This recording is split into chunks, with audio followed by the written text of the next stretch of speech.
ये PSO petrol pump है। ये गली 7 जा रही है। ये कॉर्नर है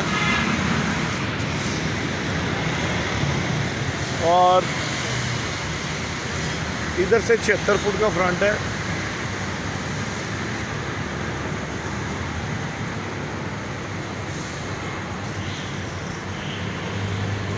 यहाँ से ये सारी दुकानें भी इसके अंदर इंक्लूड है।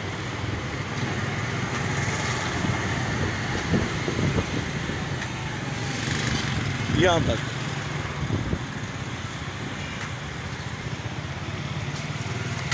ये गेट लगता है।